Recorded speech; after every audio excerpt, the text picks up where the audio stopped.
Let's talk about how we can save user's selected temperature and where should we save user selected temperature. Now let's go back to our settings screen. And you can see that in the settings screens, we are displaying a segmented control or a picker with a style, segmented picker style.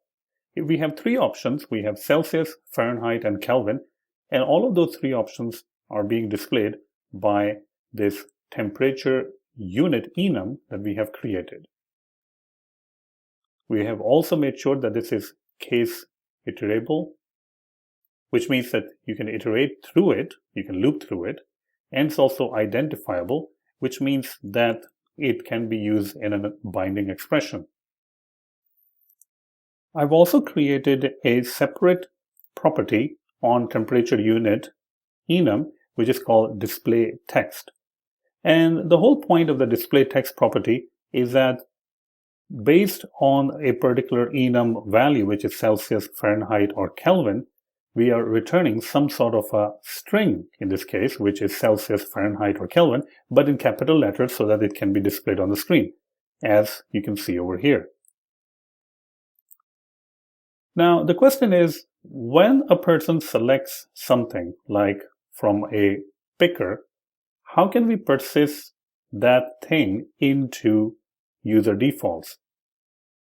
Well, the good news is that whenever we pick something, that selection automatically goes into the selected unit, which means that is going to be living inside this state variable, which is selected unit. And it will be the correct enum value because the selection is actually based on the three values, which is Celsius, Fahrenheit, and Kelvin.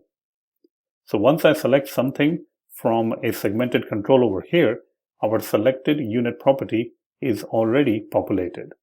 It's populated, but it is not really saved anywhere. So what we want to do is when I press the done button, which is right over here for the code, before dismissing the modal, I want to save the value somewhere also. Now, you can go ahead and create a user defaults, which is using user defaults, and that's perfectly fine, defaults.standard. But in SwiftUI, there is a much easier way to do things. And this is by using something called the AppStorage. AppStorage. The AppStorage is a new property wrapper introduced in SwiftUI, which allows you to persist things into user defaults, and every time the value of something in the AppStorage changes, the body is refreshed again if that value is being used somewhere. So I'm going to go ahead and create something, a value, which in this case, you can see that we are using the AppStorage over here. I can say unit. This means that the key for the user defaults will be unit. The rest of the thing will be exactly similar to this one. Actually, we don't even need the state because we can simply cut this value and paste it right here and remove the state part.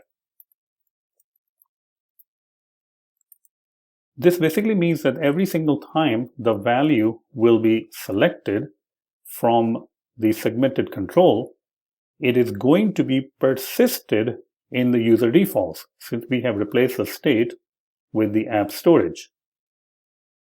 The other thing that we want to do is, apart from the user defaults, we will also go ahead and put it into the store.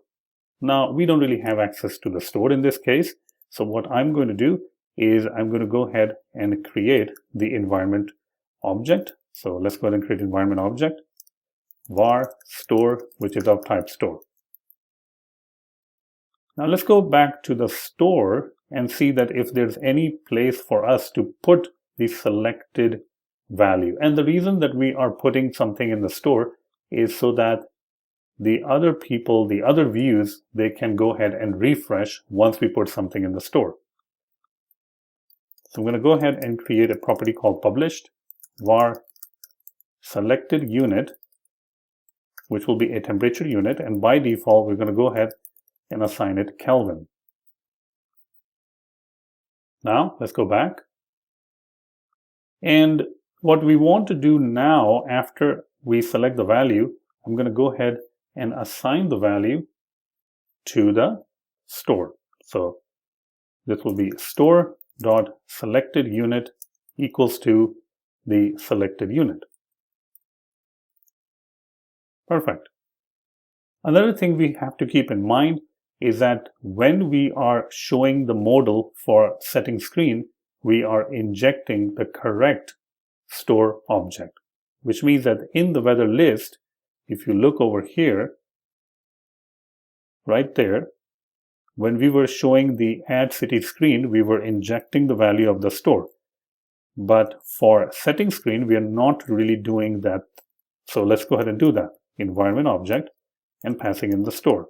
This means that the stored screen, which is shown in a modal, will also have access to that particular environment object called store. Next up, what we want to do is we want to make sure that we are converting the temperature.